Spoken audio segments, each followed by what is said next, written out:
red flag. Red flag. A man knows you're a successful YouTuber and he wants to go out with you, but he doesn't want to be in your videos. And he was putting it down, YouTube in general, and it was causing Cathrin to put down YouTube. I see the similarities with Cathrin and this guy that I saw with Gabby. Brian Laundrie, Gabby, when she made her first YouTube video. He wanted to be on TikTok, but Gabby wanted to be on YouTube. When he was gone, Gabby posted on YouTube and he came back and he ended up killing her.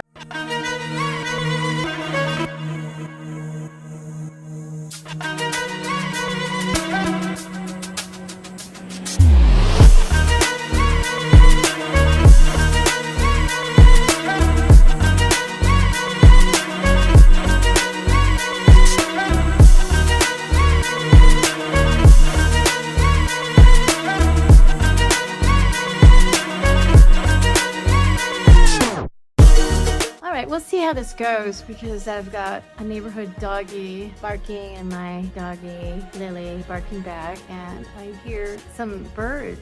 I'm on the second floor of our house, the area that isn't finished, and I hear some birds somewhere. A nest of birds or something. It's not really the right time for a nest of birds, but anyway, we'll see how this goes. I guess I should show you my surroundings. There's the cemetery back there, and this is our future bathroom upstairs. And you can see it's totally unfinished. There's nice overhead space. I'm right in front of a window that is boarded up in front of our house. I think this is an original door from our house. This is the way locks used to be made. Our house was built in 1900. This is an original doorknob, and I guess it had a keyhole. This is an old door that they decided to use to board up the front window. I'm on the second floor, but there's a lot of gaps in there. So I would close the door to this side of the house when it gets cold. We always keep it closed to keep the cats out, but I'm letting the cats in. You can see my cat named Sandy. She's cross over here. She's enjoying this. She never gets to come in here. I have a microphone, a little clip-on that I would love to use, but I have to figure it out. I don't know where the manual is, and I tried looking at it. I know it probably needs to charge up. It is a wireless, and I probably just need a little time to charge it up to use it. One day soon I'll use it. Amy, my kitty wants to come be with me. Hi, baby. This is Wispy. Hi, Wispy.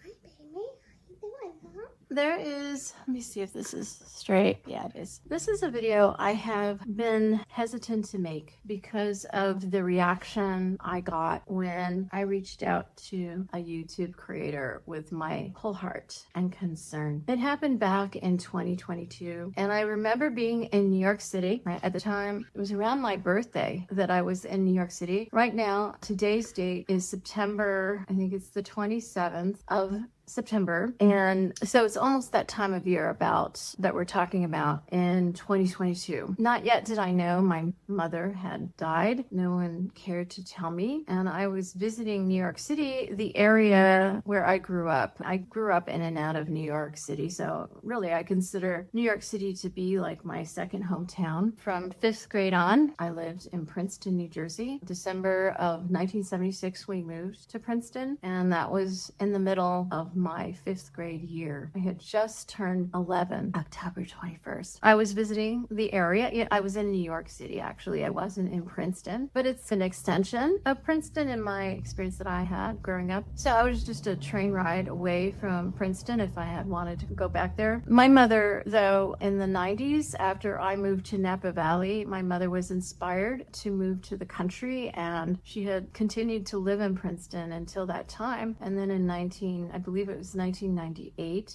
she moved to Peterborough, New Hampshire, and that's where she died, in her home that she purchased. I only visited her one time that same year. I believe it was 1998 that she moved. She had just moved, probably earlier that year, and I was visiting her around Thanksgiving, right after my birthday and close to Thanksgiving. I guess it was around my birthday in early November that year, because I did celebrate my birthday at my father's house in Great Falls, Virginia at that time. And that's when I met my brother Jordan, who I met for the first time in 95 after he was born. I saw him again, and I met Logan, his younger brother, for the first time. He was just a toddler, Logan, and Jordan was just a couple years older. And I also also got to see my brother's daughter, Katie, for the first time. We met up there together or something. I just remember Katie being over there with me and my ex-boyfriend, David, and my mother before she got remarried in 2003, May 4th. Anyway, I was in New York City in 2022, and it was before I ever heard that my mother had died. And I was alone.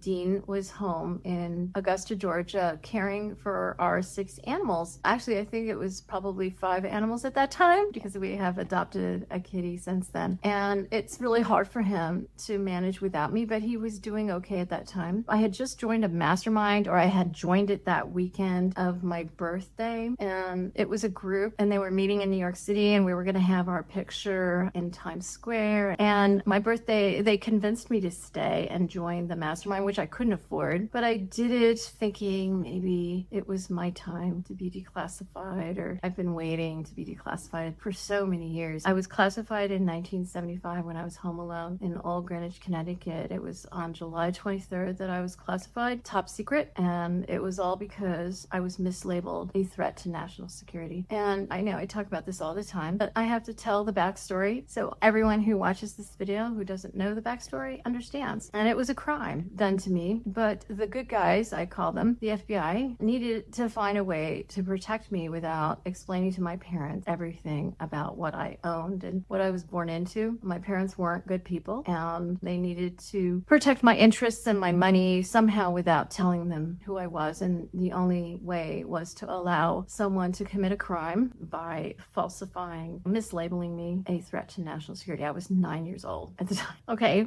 and it's been 50 years, over 50 years, and I'm still classified top secret. And as the result, I have no access to my money, to all my assets. Everybody else takes credit for all the things I did in childhood, and I don't have a life. Yeah, I do have a life, but it's not my life. I'm forced to live a life that's not mine, so everyone can take payouts on my money that I don't even get 1 penny of myself. People all over the world who are my relatives, and people in my own family who actually do know me, people I know and people I don't, they just take my money I don't know if it's every month they get a payout. I really don't know. I just know they get payouts on my money and I get nothing. Like I'm dead. Like I died and made them the heirs of my estate. But the problem is I'm alive. Yeah. So I'm looking forward to being declassified. My birthday, which is less than a month away at this point because it's September 27th. My birthday is October 21st. It's just several weeks away. I'm really hoping that's the big day for me, but I have no way of knowing. I keep thinking one day or another and it never happens. We'll see how it goes. Anyway, this video is one that starts in 2022. Actually, it goes back to 2019. I was very inspired by a YouTuber who got monetized that fall of 2019. I know a lot of people know her and were inspired by her too. Her name is Cathrin Manning, and I love Cathrin Manning. I adore Cathrin Manning. I see a lot of myself in her. She was born in 1994, and I was 28 that year, turning 29 in October. And I have many genetic children throughout the world. And when I saw Cathrin, I just knew she was my genetic daughter. And yeah, I know she's got parents that she grew up with, and I didn't give birth to her, but it's very possible that I conceived her inside my body. And many times they have me naturally conceive, and then they safely remove the embryo after a month from my body and freeze it, and then another woman is implanted with my embryo. I gave all my permission for this to distribute my embryos throughout the world when I was a child. And then on my 18th birthday, I was married to Michael Jackson after my mother failed to take me to the bank and claim my money. As an adult, I was married to Michael Jackson instead, and Plan B began. And I gave my permission as an 18-year-old to distribute my embryos throughout the world as long, and I didn't agree to it until they promised me that if I wanted to have babies myself, I could give birth to my own embryos to have children myself. And I was assured by the person who married us, and he's my good friend, relative, Ross Dryblot, an FBI special agent mine. He assured me that if I wanted to have children, that I would of course be able to have them. But of course I didn't know that I would be having them after age 60, okay? And at this point, it's not really the most conducive thing for me to have babies. So my embryos are distributed to people who are in that time in their life, And Cathrin Manning had a baby a couple of years ago in 2023. Her baby just turned 2 and he is speaking. She's been updating her audience lately. I stopped watching her for a while. I was really disappointed when she left YouTube and I blamed her guy for that. Okay. Back in the day when I subscribed to Cathrin's channel for the first time in the fall of 2019, she had just become monetized and I watched that first video.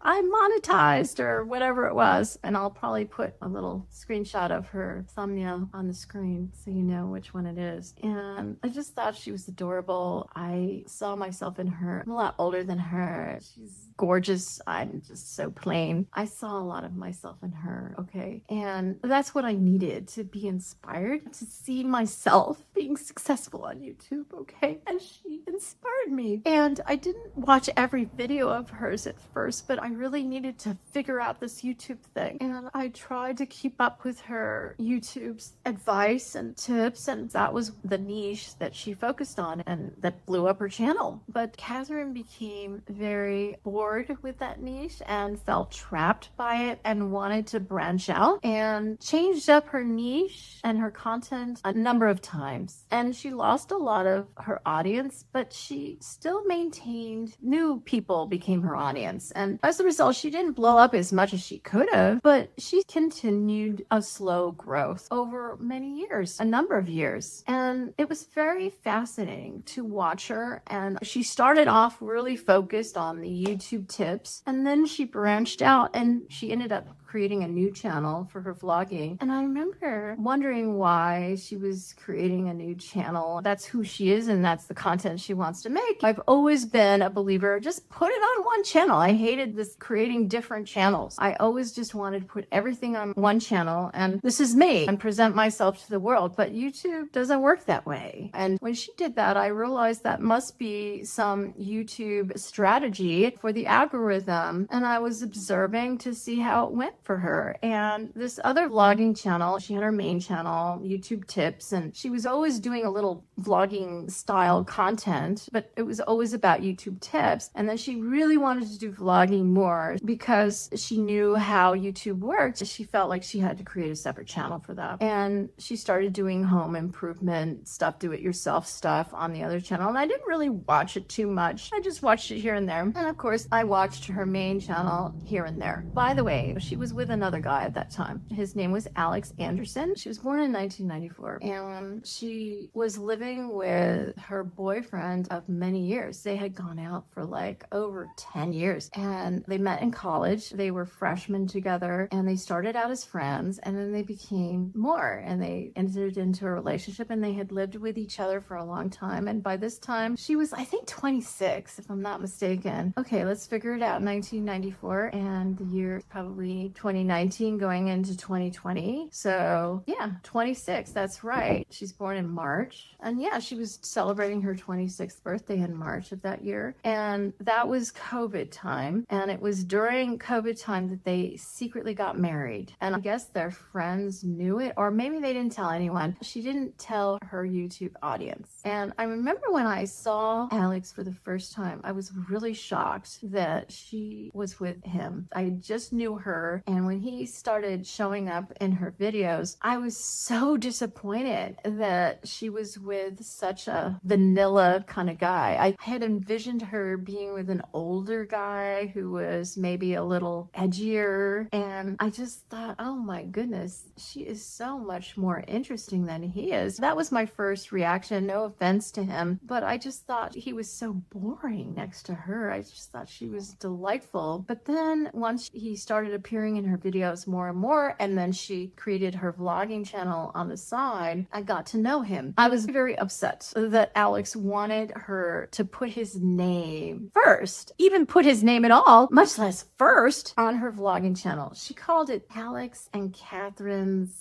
vlog or something like that. And I was shocked that he insisted on that. She was talking about how they were still trying to settle whose name should be first, and he wanted his name to be first. And I was just so shocked that he would have ever insisted on his name being first, since she was doing all the work. It was her channel. He didn't do anything. He just showed up in her videos from time to time. It was her channel. She was the YouTuber, not him. And I remember mentioning that in the comments. And I think Cathrin became a little familiar with me in the comments, because it felt like she was checking out my channel, because some of her tips commented on things that I was doing wrong on my channel, such as working so hard on my banner at the time when that's not going to make me money. And there was another time where I put all these keywords in my title that were just randomly added there without being part of the title. And she was saying in her videos, don't do this. Don't just put random keywords on the title line without it being part of your title. Lots of things she didn't think I was doing right, she was putting in her videos. So I felt like she was checking out her audience, and I was one of the people she was checking out. At least that's how it felt to me, because it seemed like many times she was talking to me. Now, that could have just been my perception, but it happened on more than one occasion, and it just really felt like she was checking out her audience, and I was one of the people she was watching or was aware of, because I had commented a few times, and maybe she found my comments interesting and wanted to dig deeper and understand me as part of her audience. Anyway, finally, the trauma of 2020 happened to her when she discovered, or someone gave her boyfriend, then secret husband, from our perspective as the audience, gave him the ultimatum, and he finally confessed to her that he had been cheating on her for years. She was devastated, and they went through a whole thing, and they made the decision for him to move into the guest room, and I guess he couldn't leave right away, and she didn't want to kick him out. They had been through a lot together. She was devastated. He just was living upstairs for about a month until he could find other living arrangements, and then she went on her road trip to Los Angeles with Fancy, her dog, and he was going to move out while she was gone, and she was devastated. She needed to distract herself. Her whole world just fell down on her, and I understand how that is. From the time she was like 18, this guy had been in her life, and I remember being really surprised when she finally told us that they had gotten secretly married. And I had suggested, I know she didn't follow my suggestion, they had originally planned on getting married, and they were saying that they were going to postpone their wedding until after COVID. And I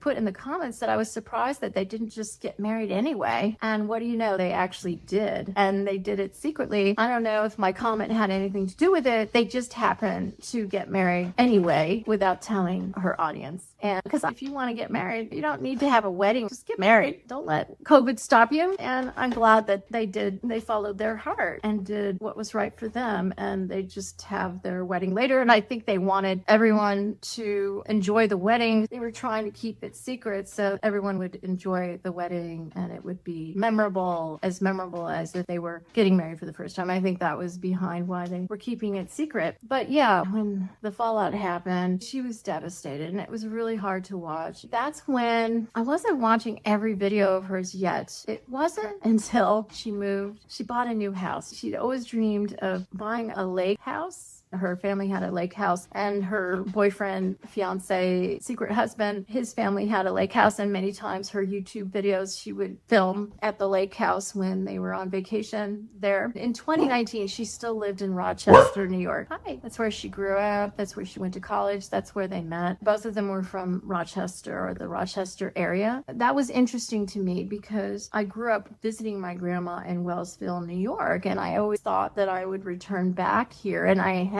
This is my house in Hornell, New York, that my husband and I bought. We closed on it in December of 2024, just before we moved here in January. And I always knew, it was in the back of my mind, that I might end up in this area. I met my husband back in 2013, around my birthday in 2013. Officially, we crossed paths for probably about a year or more before we were officially introduced at a Waffle House by a waitress named Nancy that he was quite fixated on. And that's why he never saw me, because he was so fixated on Nancy, and she was in an abusive relationship, but she felt like it was the best relationship for her. And that was very frustrating for Dean. He wanted to save her, and it's a long story, but that's why he never noticed me, apparently, because he was just so fixated on her. And she introduced us, and we became quick friends and started hanging out together. And I knew him for a whole year before we got married. And the first time we kissed was at the altar, and that was on September 5th, 2014. I told him about Cathrin and how her fiance, secret husband, and her had been friends for a while before they ever got involved with each other. And it reminded us of our own relationship, because I usually fall into relationships really fast. And this was the first time that I had ever taken an entire year in friendship with someone before getting involved with them. But she had that experience with her fiance, secret husband, in the past when they were freshmen in college together. Anyway, so when he confessed his infidelity with her, she was devastated, and she didn't really talk very much about it again. She said she would one day maybe explain everything. Obviously, she explained that much. She doesn't have any obligation to share anymore. But because I was curious about Alex Anderson, I looked him up and found out he's gay and he's with a male lover. And I was shocked that she didn't share that. I guess she was feeling like it was an insult to her as a woman. It's a compliment to a woman when a gay man or somebody who is confused, or a gay man or a man not sure of his sexual identity is with you. He obviously was drawn to you despite his leanings, and that's a compliment to a woman. It's not an insult. I don't know why she took it so hard that way and why she didn't share that, because he was all over Facebook. They share a Facebook page, and I was pretty shocked, but it really did explain his behavior. He was getting a little controlling. Just the fact that he wanted his name on the vlogging channel and he's not doing any of the filming or anything. He's just on the side. It's her channel. She does all the filming. She does all the editing. She does all the planning and what. But because he's the guy, he was just a little controlling. But I did become quite fond of him after I started watching the vlogging channel more and more. And I was really sad when this happened. They broke up, and really sad, because at the end, when they broke up, I really felt like they were pretty well suited for each other. I thought, wow, it's amazing. Young women and young men, women need to discover their identity. They really need to dig deep into their identity when they're young. And men, they really need to go out there and sow their oats. Women too. And it's just highly unusual that you discover your husband when you're 18. You're friends with your husband at age 18, and then at age 19, 20, you get involved in a relationship and you go out throughout your whole 20s, and then you get married. And without the guy going out there and the woman going out into the world, I just thought it was a recipe for disaster. I was really worried that something was going to happen, and then it did. And it was a surprise, but it wasn't, because I just knew it was too good to be true. And I'm sad that more women don't understand that they think that men are like us. We can meet our soulmate, our husband, when we're 17 years old and devote ourselves to him and marry him and share a whole life with them. But yes, when we're like 40, maybe we feel a little stifled, and that's not good. And our whole identity is wrapped up in this man, and we start to get confused and feel like we want our freedom. Yes, it's true. It's a recipe for disaster with women or men. But I noticed that a lot of young women just don't understand that men are just different from us. It doesn't mean that they're superior. Actually, if anyone's superior, it's the woman. Our emotions are precious. Men admire that we feel emotion. They're just not in touch with their emotions like a woman typically is. And they admire that. We move them with our emotions. And we shouldn't feel that if somebody doesn't feel the emotions that we do, that they're somehow superior to us. It's actually the reverse, because being emotional is a form of intelligence. And if people can't feel, they don't have a certain kind of intelligence. It's EQ combined. I think IQ is involved. And women should never feel like we lack something that men have, and that's why men are so strong and they aren't swayed by their emotion. It's the reverse. Men admire and are drawn to our emotions, and there's a part of them, maybe they're not conscious of it, there's a part of them that kind of longs for that in their lives and looks to a woman to to live through them because they don't have the intelligence to experience that firsthand. And they long to develop along those lines. And they look to a woman for that. It's the woman that has more. It's not the man. It's just men and their insecurities. They've led women to think that it's weakness, but it's the reverse. We have something so precious, and sensitivity is intelligence. If you have none, you are lacking intelligence. We need to make that clear to young women everywhere and to young men too. Anyway, I do believe that Cathrin felt inferior because of her emotions. Her emotions are precious. They're beautiful. And it's information that men just don't receive. Emotions have a lot of information if you only look and study them and seek to understand them. There's nothing wrong with you if you feel emotion deeply. There's something wrong if you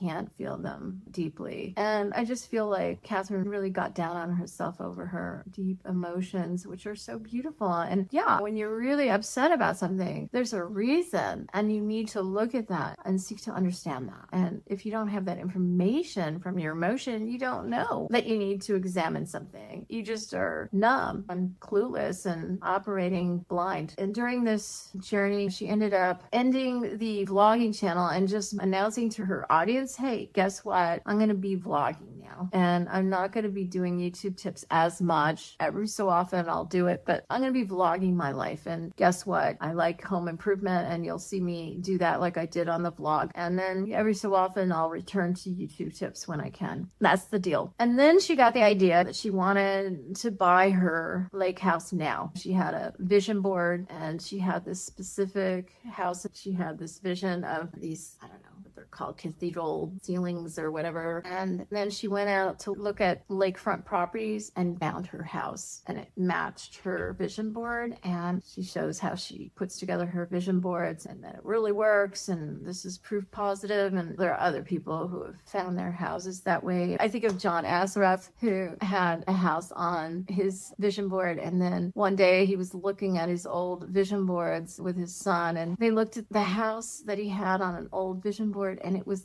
same exact house they ended up buying and that he was living in when they were looking at it. Yeah, vision boards are amazing. I still don't really have mine together, but yeah, I find Cathrin so inspiring about that. Hi, Dean. So yeah, I found Cathrin to be so inspiring. She doesn't really make content like that anymore. But anyway, there was a change of content when she made announcements, changing her content a number of times, and she bought this house. It needed a lot of work, and she filmed herself fixing it up with her dad, who's a contractor and came from Texas, and spent a lot of time, did a lot of work for her, and it became a money pit. She adored this house, but she didn't know all that was wrong with it. And of course, the home inspector missed some very major damage, and I believe that was planned. I believe somebody paid him off. Okay, this is my opinion. So she ended up spending a lot more on renovating her house than she expected, and her father, such a generous, sweet man, was there all along and helping her. And really, she did wonders with that house. And she's still not done. But anyway, at a certain point, she mentioned that there was a new guy in her life, and he didn't want to be on camera, which I found to be highly suspicious. Like, you want to go out with Catherine Manning, a successful YouTuber. And not going to see you when you out? Yeah. Yeah. Unless you were good at it 3 o'clock in the morning. Yeah.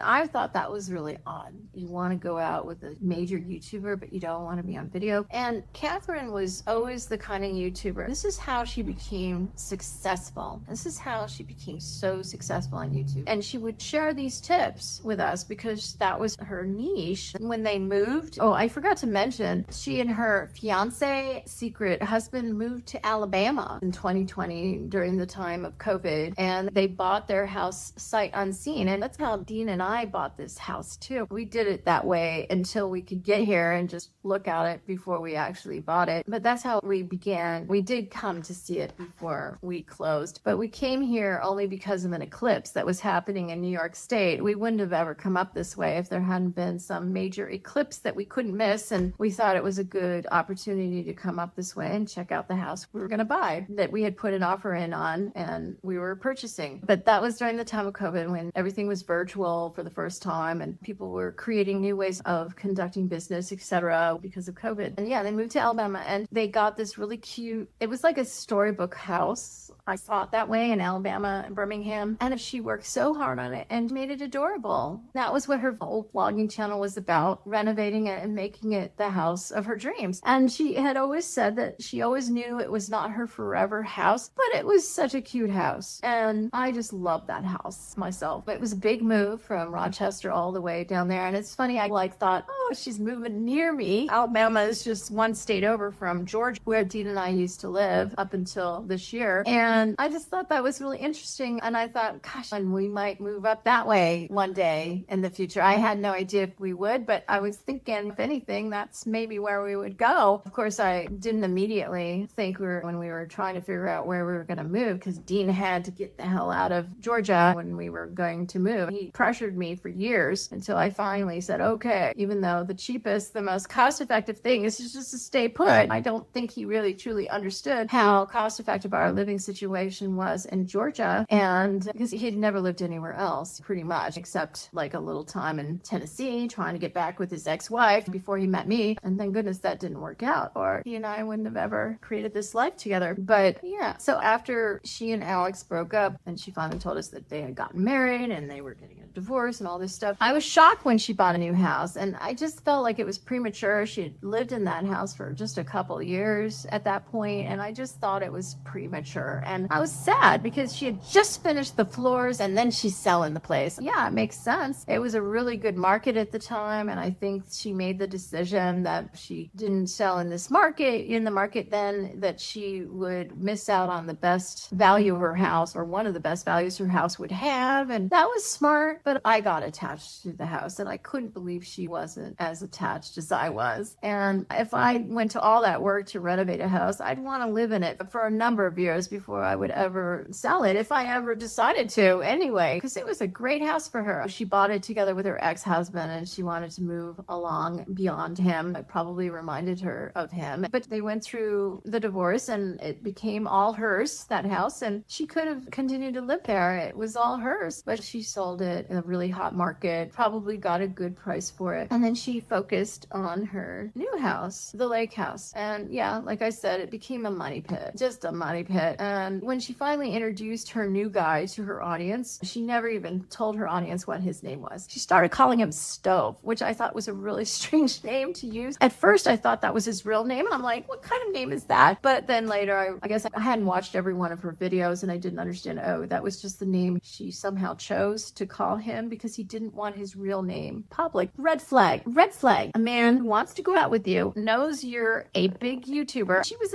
not a huge YouTuber at that point, but she's a successful YouTuber. And he wants to go out with you, but he doesn't want to be in your videos. And he was putting it down, YouTube in general, and it was causing Cathrin to put down YouTube. And she started complaining. I went into the story of how she moved from Rochester to Birmingham, Alabama with her ex, because during that move, she never missed an upload. She was obsessed with never missing an upload. She always published 2 videos a week, okay? Monday and I think it was Friday. It's been a while. I know one was at 2 p.m. and one was at 9. And I think it was Monday at 2 and was it Friday at 9? I don't know. I haven't looked at her videos for a while, but it was something like that, twice a week. And she never missed an upload. And I got accustomed. I started to become accustomed to her releasing a video. I knew when her videos were going to be there and I'd be there and I'd watch them. I didn't watch every video yet, but I was becoming accustomed to that. And then when she hooked me, then she started getting irregular with the uploads because her guy started trashing YouTube to her. And it was such a disappointment. Finally gets me to watch every video and then her guy poisons her about YouTube. I was so pissed. I'm watching every video. I'm waiting for you to publish your next video and you don't post for a whole week or 2 weeks. And I was so frustrated. It was when she bought that house and started filming her vlog in her new house that she got me hooked. And that was at the beginning of 2022, or yeah, it was. I think it was the beginning of 2022, maybe the spring of 22. And it was around this time too that she started a podcast with her sister, her older sister, and I got to know her sister. I didn't listen listen to the podcast episodes always. I listen to a couple, but I still haven't listened to all of them, and I'm really sad that ended because at the time, her sister made her commit to uploading the podcast episodes. I guess it was Mondays, and she made her commit to never missing an upload for the podcast because that was the new thing. And as a result, she was letting her YouTube channel slide for the first time. And that's how she created all her success on YouTube, was that she had that consistency. And I was so impressed with that. That has been what has crippled me the most, my inconsistency. I allow my life and everything that happens in it to interfere with my channel. But she, from the very get-go or early on, knew the importance of never miss an upload. And I so much admired that. And just when she hooks me, that's when she stops. And I was just really getting upset at this new guy in her life. And then the videos started. There were weird things that happened in the videos. One day, she discovered a dead deer in her front yard. And that's what made me panic. Okay, there were weird things, like for instance, the home inspector missing a very major flaw with the house that caused her to spend probably, I don't know, she had a budget. She's very disciplined, and that's something I so much admire about her because I'm not disciplined. I really struggle with that. She's a little, what's the word? Compared to me, she's a little obsessive compulsive, maybe? Anyway, my theory, okay, and this is my opinion. I'm not saying this for sure. I do believe that it's very possible, and I've conceived babies in my body naturally, and then they safely remove them and freeze them. It's always a relative who gives birth to my babies. And I really do believe that she is the daughter that I naturally conceived in 1994. It was a very eventful year. Unfortunately, I got engaged to Ron Goldman, who was Murdered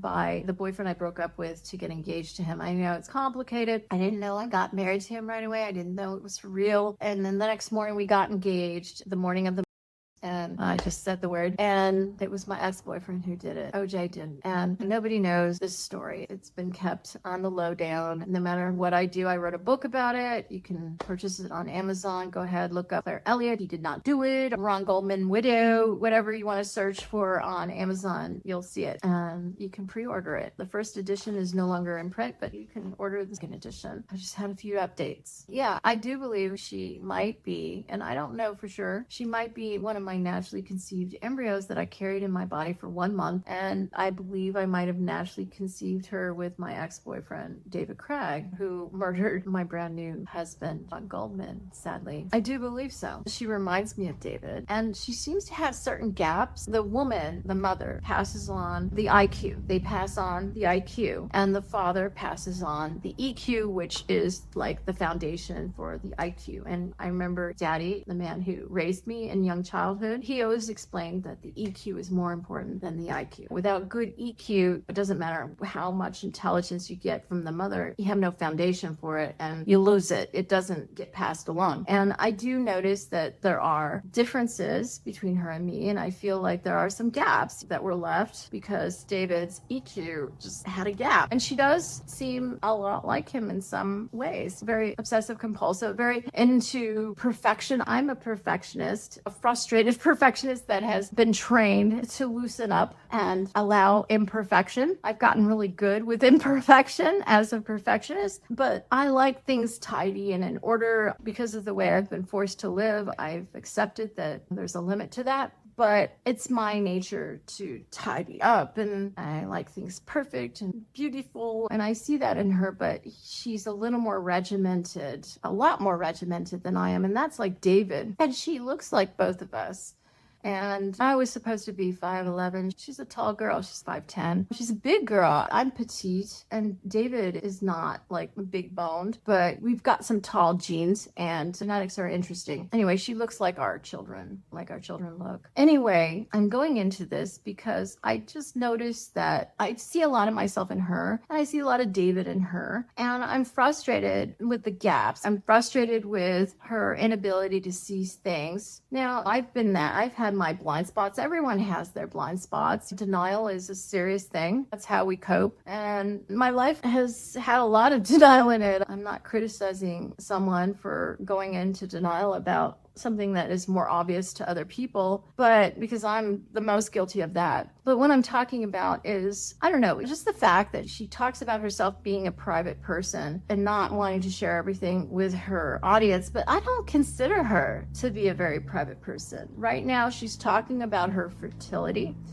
And she says she's talking about her fertility to help others. She talks about her son in ways that she swore she never would when she had a baby, claiming that the reason she hides his face is because she's the one who chose to be famous. And he didn't sign up for that. He was just born to her, and she feels like she needs to protect him because he didn't choose to be famous. He just chose to be born to you, a famous YouTuber, right? I don't know. If that's not a choice, I don't know what is. And the little boy, who we don't even know the name of, she won't even share his name. He's just Cutie to us.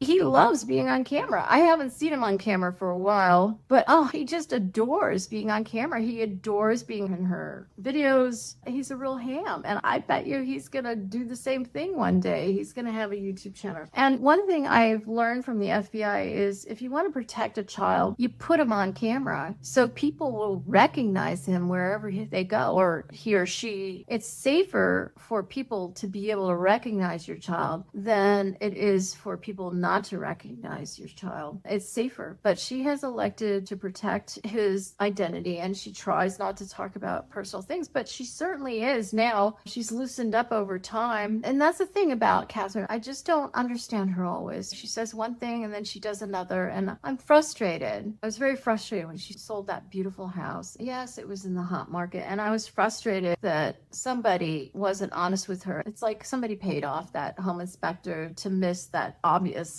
problem with the house, which she said she wouldn't have offered as much for the house as she did if she had known about this problem. And knowing that she met her current guy, who is now her husband, by the way, and the father of her child, she met him at the time that she got this house. And she won't elaborate because he probably doesn't want her to, but she acts like she's so private. It's that he has influenced her. And I'm frustrated how much she has allowed a man to influence her. It frustrates me. And she hides it, and she says it's because of this other reason that I've explained. But it's not. It's because of him. It's because of what he has said. And I'm just horrified that her own mind goes out the window and he supersedes her. And I'm frustrated by that, watching her.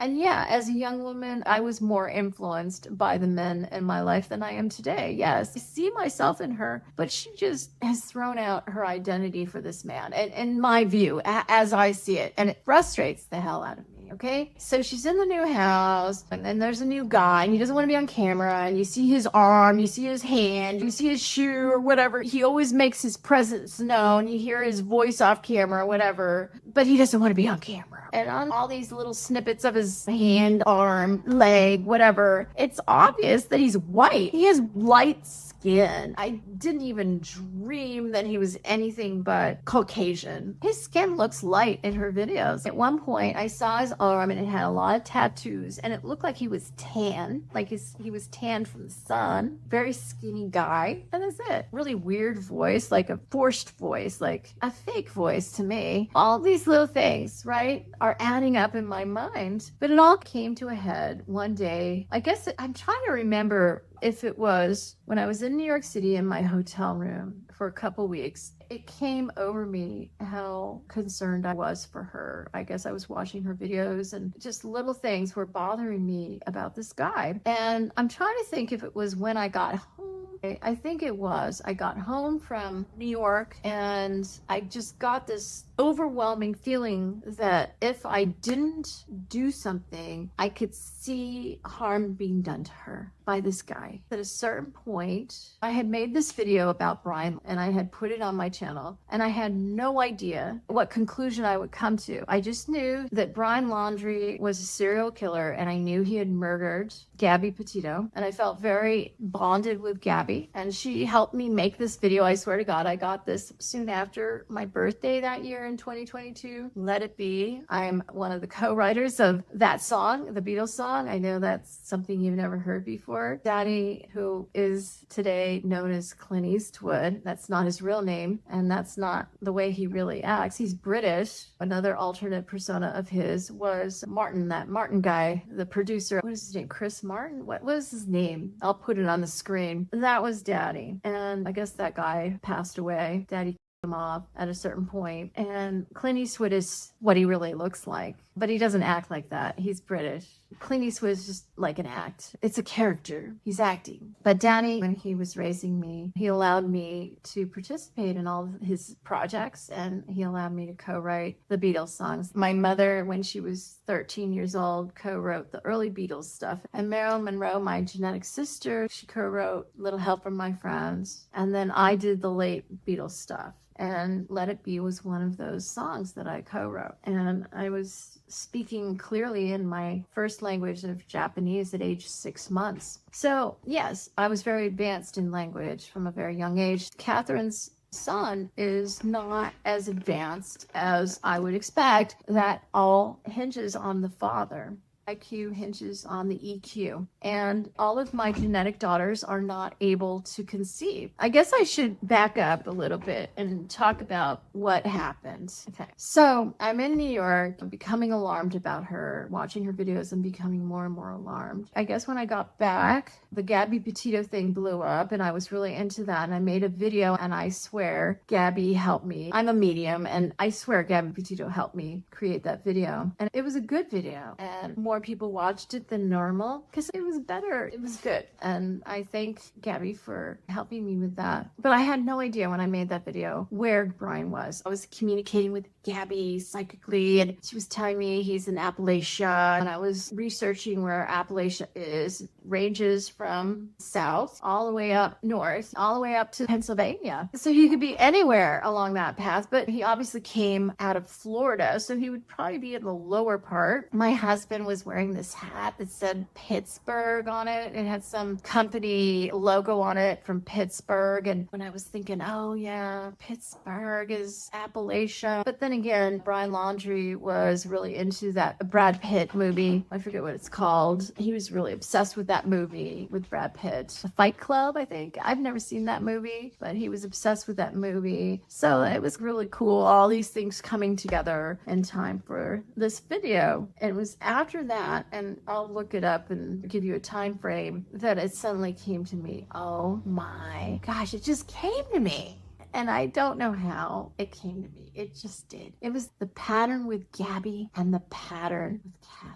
It came to me that her guy, who didn't want to be on camera, who didn't want to be named, even though he's getting together with a popular YouTuber whose whole livelihood depends on creating videos on a regular basis, and she was like obsessed with her consistency in the old days, and that was the key to her success. And then suddenly she's getting all loose because she's influenced by this guy, and then dead deer on the front lawn. It was that dead deer that just caught my attention, and it reminded me of David, my ex-husband. We did technically get married on paper, but he's my ex-boyfriend. It reminded me of David so much. It's a pattern. I was recognizing the similarity in the pattern, and then it just dawned on me. Brian Laundrie. He is in Appalachia. Alabama is in Appalachia. That's the southern part of Appalachia. That's right near Florida. It just came over me, and I knew it. I give credit to Gabby Petito, who told me. And I see the similarities with Cathrin and this guy that I saw with Gabby. Brian Laundrie told Gabby when she made her first YouTube video. He did not want her to be on YouTube. He wanted to be on TikTok. And they created a lot of TikTok videos, but Gabby wanted to be on YouTube.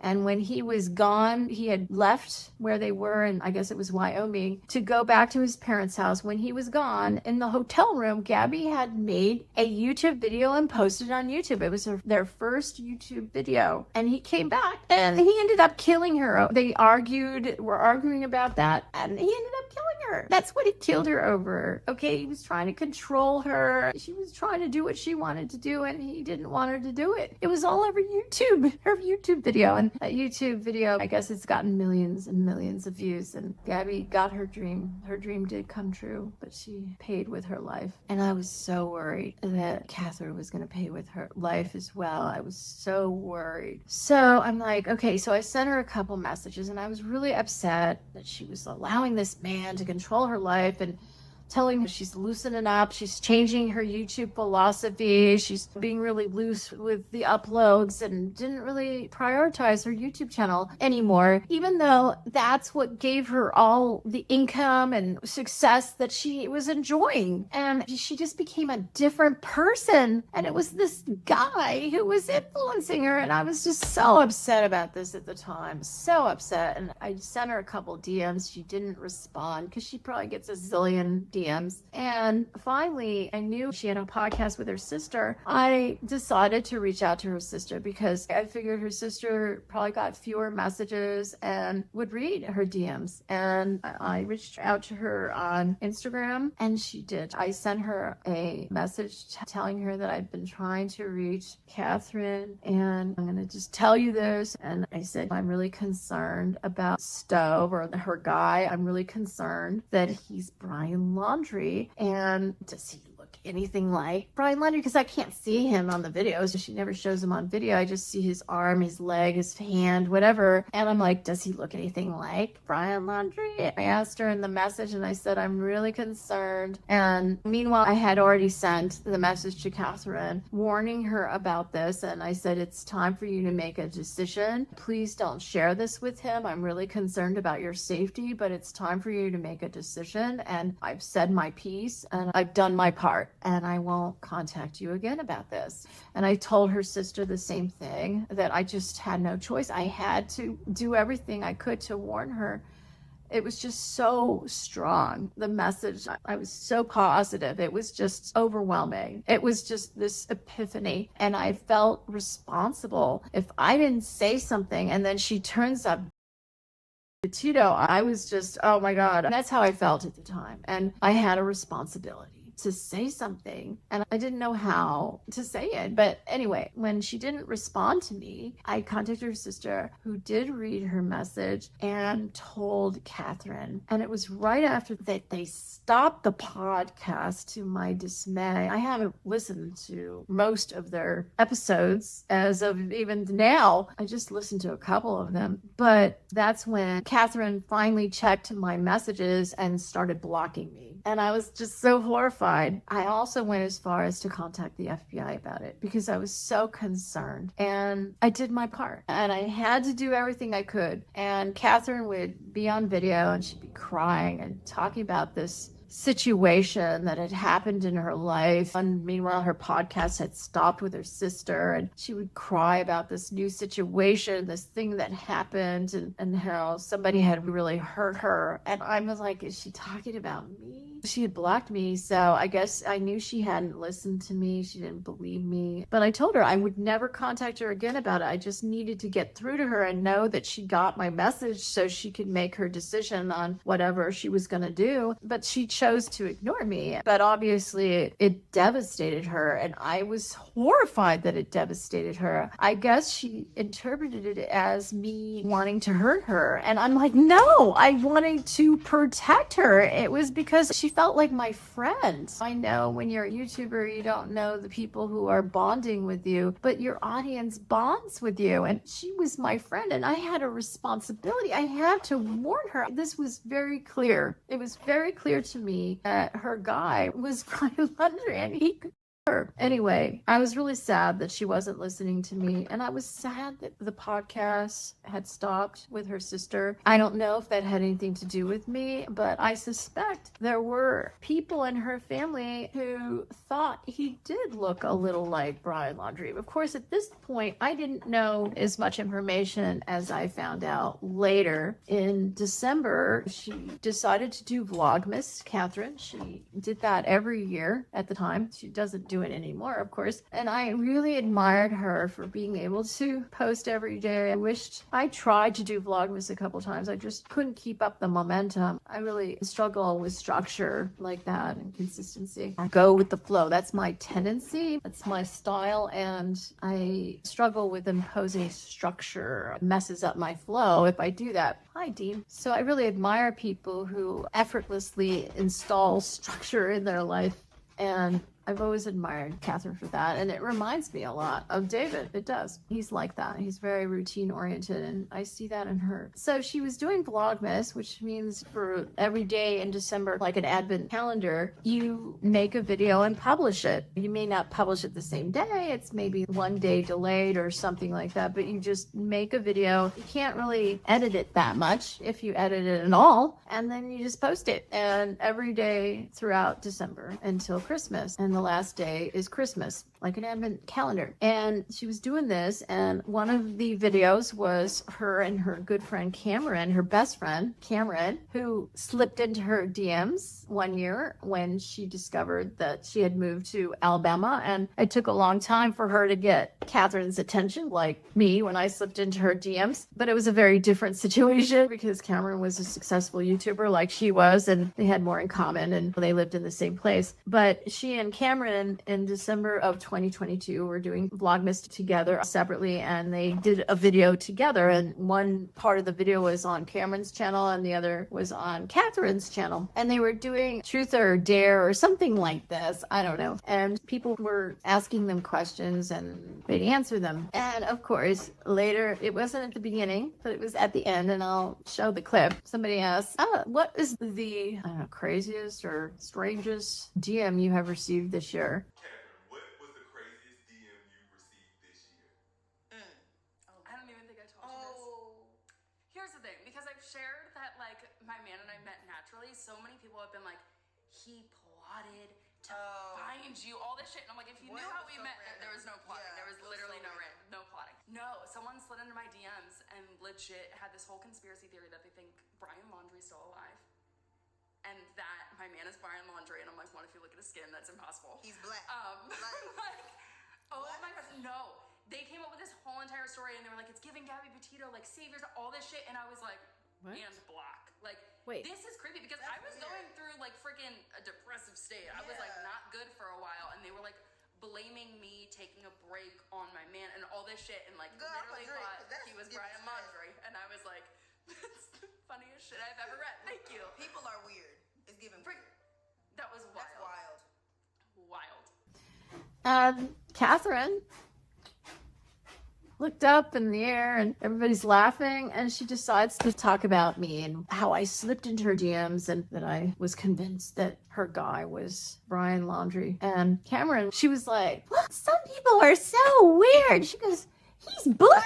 And she's black. And yeah, I guess Cathrin didn't have to say that. Cameron said it for her. And I'm like, he's black? Because I had seen his hand doing this. I'd seen his arm, his tattooed arm that looked tan from the sun. I had seen his white legs. He didn't seem black to me. And there are ways to darken your skin with henna, I think. Yes, there are ways to do it. And I really do believe that he engineered his disappearance and faked his death. He had some family friend who was a dentist match some dental records that we don't even know are his. He just vouched for him. And that's how they identified his body, from some incomplete jaw that the dentist could have given his family or him, and he could have dropped it in the Florida wilderness, and then he just says, yeah, they're Brian's. That's Brian. It's not really proof of somebody's death. And that's the thing about dental records. He could just say those are his dental records. It could be somebody else's dental records. And because he's a family friend, he's doing that for the Laundries to close the case. So everybody can stop asking questions and suspecting them or Brian of something they don't want everyone to suspect him of.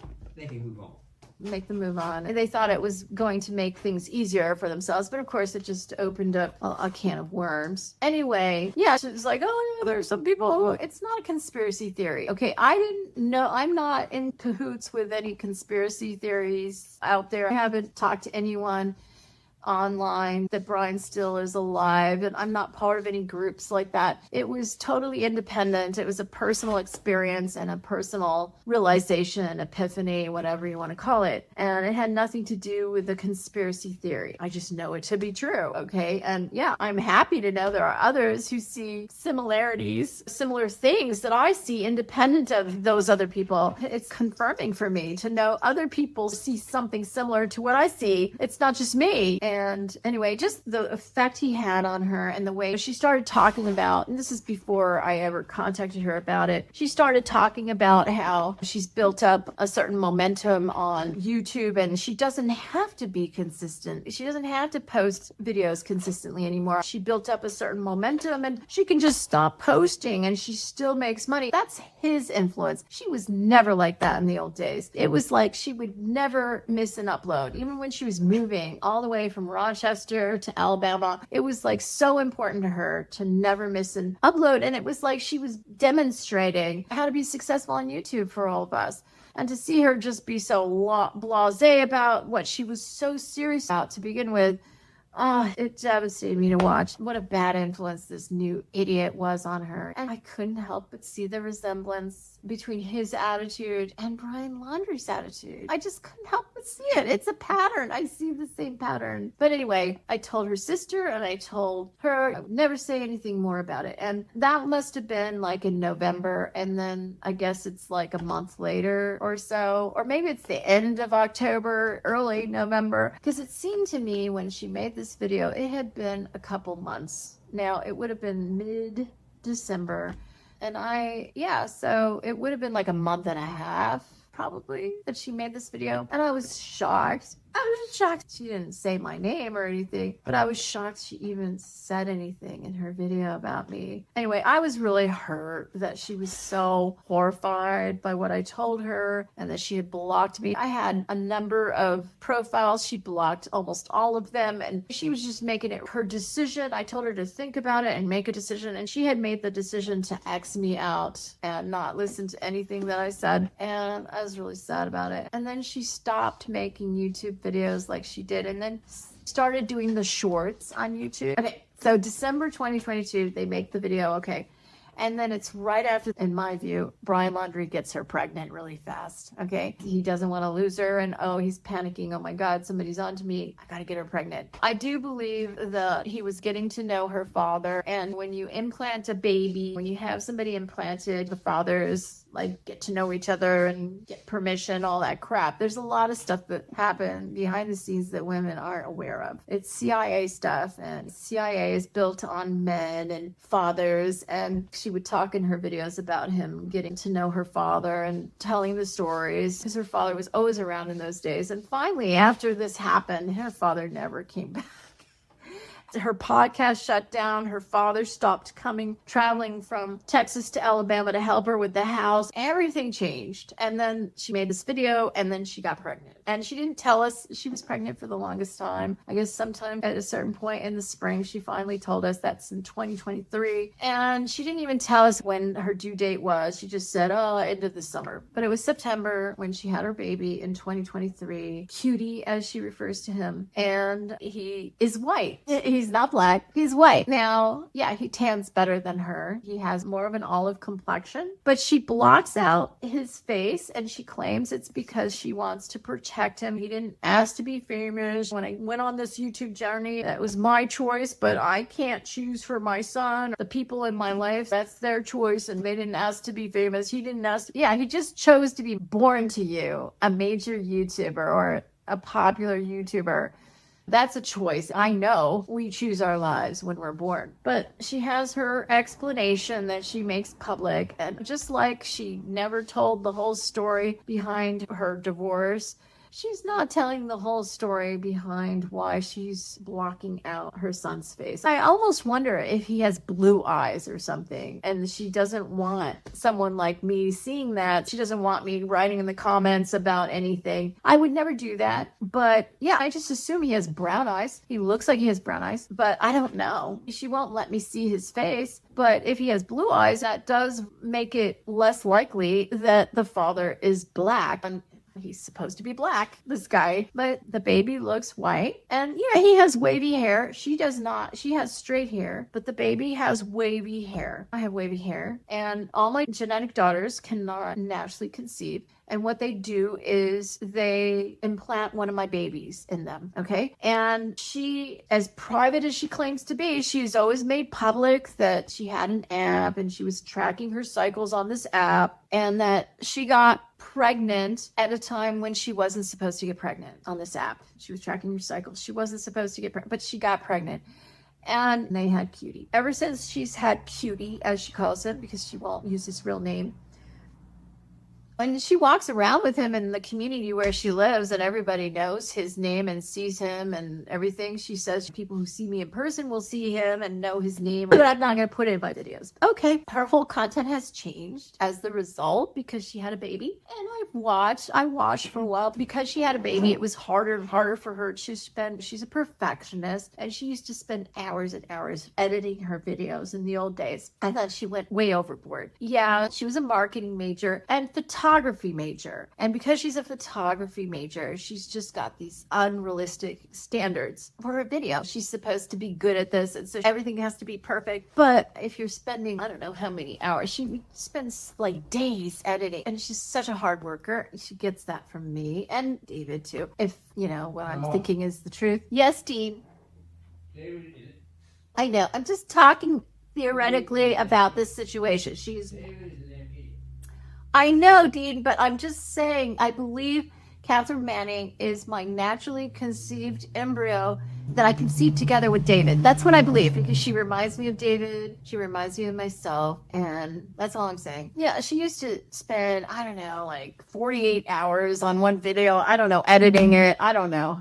Just a lot of time, because her standards were so high because she's a photography major. And then when she had a baby, she didn't have time to do that anymore. And she didn't want to farm out her editing. She's very particular, so she doesn't feel comfortable hiring an editor. She contemplated it, but she just couldn't do it. And so she ended up getting into doing shorts when she had the baby. And the shorts just weren't as rewarding as her full-length videos. And it was very disappointing. It was after this whole thing. And that's when she started to lose me, because it's true. I got hooked to her long form content. And then here she is making shorts now. And I'm just like, I'm just not into it. She makes really cute shorts. She's very good at it, but I'm a long content girl. I like shorts, but I got really accustomed to watching her in long form, and it was just such a disappointment. It just wasn't as satisfying or rewarding to watch her shorts.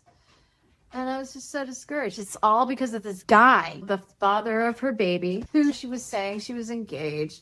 And now, recently, not that long ago, she announced that she got married soon after she found out she was pregnant, and she just didn't want us to know. Just all these secrets. That's very much like David. I'm not about secrets at all. I am very private in everyday life, but I like to share. I like to talk. It seems like she is like that too, even though she claims to be this introvert. Yeah, I guess I am an introvert to some degree, but I like to share. I like to give, and I like to tell my story, and I'm not ashamed of very much. Yeah, I have some things that I'm sensitive about, but I really enjoy telling my story. And I don't know, I think she does too, despite herself. Okay, so she's doing the shorts thing, and it's only a matter of time. She always claimed, oh, if you see me on TikTok, that's not me, that's an imposter. I've never been on TikTok in my whole life, and I never will be. She would always say that throughout the years. There was some imposter that was claiming they were Cathrin Manning, and to this day, she can't get Cathrin Manning on TikTok because that imposter claimed it before she ever was on TikTok. But it was only a matter of time. If she's doing shorts and she's not making so much money with shorts, that she's going to end up on TikTok. And her guy very craftily guiding her to TikTok the whole time over the years. And finally, she's on TikTok, and that's all she's doing. And oh, it was such a disappointment. I was so upset. You get me hooked and then you change your content altogether. I felt like she was doing it to spite me. That's how it felt after I told her what I did and did what I did. It's like she's doing this to me to spite me. I don't know. Her guy convinced her it was better on TikTok and she wouldn't have to deal with all these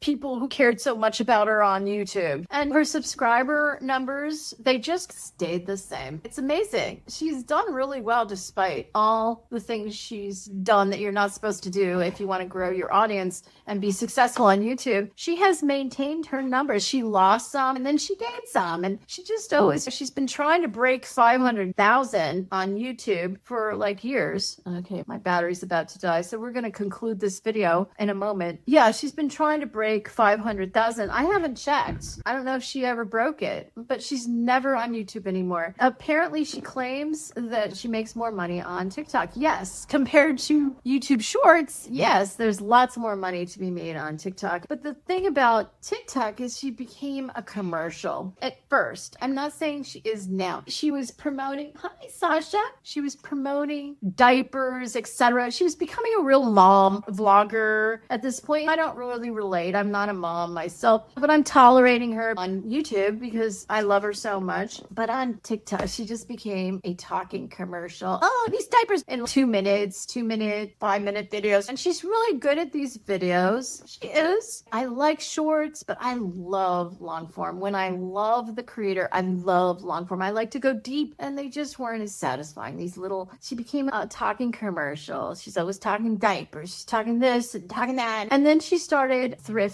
a lot, and that's interesting, but I'm not really into what she's thrifting. I don't know about babies. She was really into diapers for a while. Little People. She was thrifting Little People. Do you know about Little People? I don't really know about them. They're like, she's into vintage toys, and I guess she went viral with a 1970s dollhouse, which was really interesting. I never had a dollhouse like that. Really beautiful with incredible details. And I grew up in the 70s. She didn't. She was born in 94, remember? Yeah, so she's gotten out of the commercial thing. She was really like a talking commercial for a while. And I just got so fed up. I just unsubscribed from her YouTube channel. I followed her on TikTok, but I just wasn't into her content over there for a while. But it's more interesting now. But it just ruined it for me. I really miss the days when she made YouTube content, and it's just never been the same. And I blame it on her guy, Stove, who I believe is Brian Laundrie. And the FBI knows I've done my part. I did my part. I just needed to update my channel because the last time I posted about it, I had no idea that Brian Laundrie was right under my nose on my favorite YouTuber's channel. But she's no longer my favorite YouTuber because she's on TikTok exclusively. She doesn't care about the audience that gave her success and money on YouTube. She just doesn't care. She claims she makes more money now. I do not believe that. In her heyday, we'll say, I think she made more money, a lot more money on YouTube than is possible on TikTok. Even though she makes decent money on TikTok, she makes more on TikTok than she ever made on shorts on YouTube. Yes, I agree with that. But no, don't lie. You do not make more than you did when you were consistent on YouTube. I know you don't,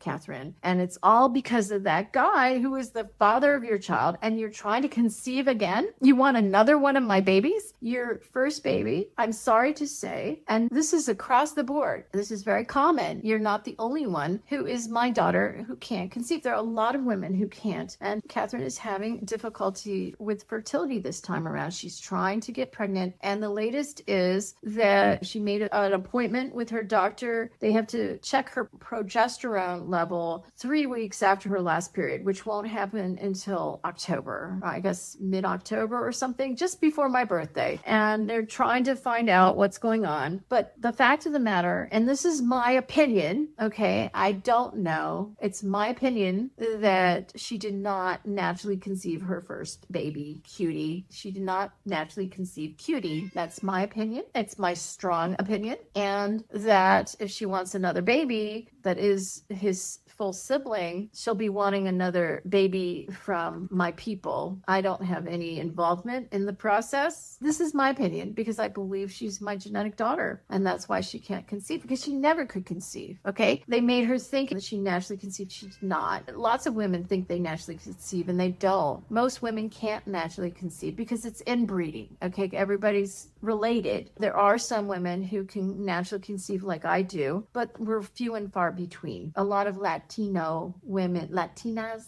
can naturally conceive, but not a lot of others. Okay, maybe Muslims. I heard about how fertile Muslims are. Who knows? So I guess that's it. My battery is about to die, and that's the story about Brian Laundrie and Cathrin Manning. And Brian just disappeared, and he's living life as an alternate persona, and the FBI knows it and is allowing me to tell this story. Tell to the feds.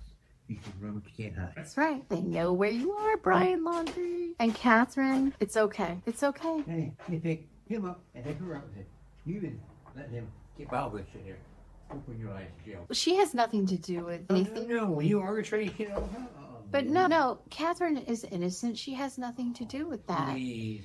Do that shit. Why? What do you think she's doing? She's not doing anything. She just happened to fall for a guy who is Brian Laundrie, pretending to be somebody else in the army. He's in the military, and she won't even say what city. She's all secretive because I guess she thinks that people like me will stalk her or something. I don't know. I don't even know what city she lives in when she's in Let me tell you Texas. about Uncle Sam, okay?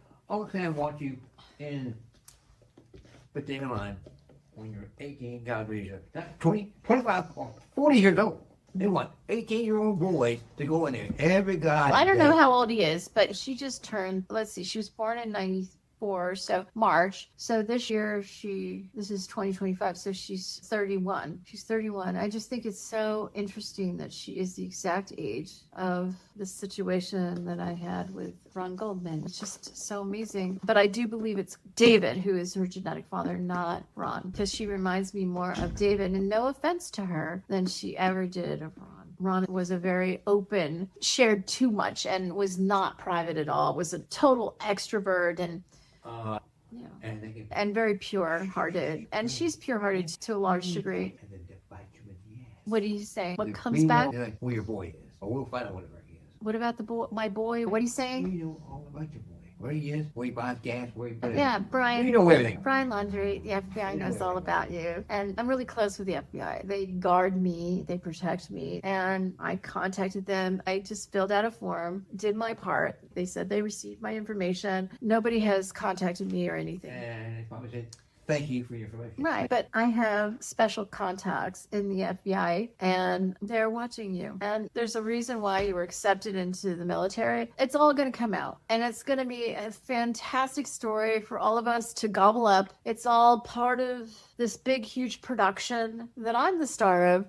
It now includes Cathrin Manning and Brian Laundrie, in my opinion. That's my opinion, and we shall see how it all turns out. Thank you so much for watching. If you're ready for the truth and nothing but the truth, you can handle the truth. Please subscribe, ring the bell, give me a thumbs up. I deserve it. And I really appreciate you taking the time to watch this video today. Thank you so much, and see you soon. And good night. Good night. Farewell. Hasta la vista, baby. Thank you for watching. Have a good one. Peace out.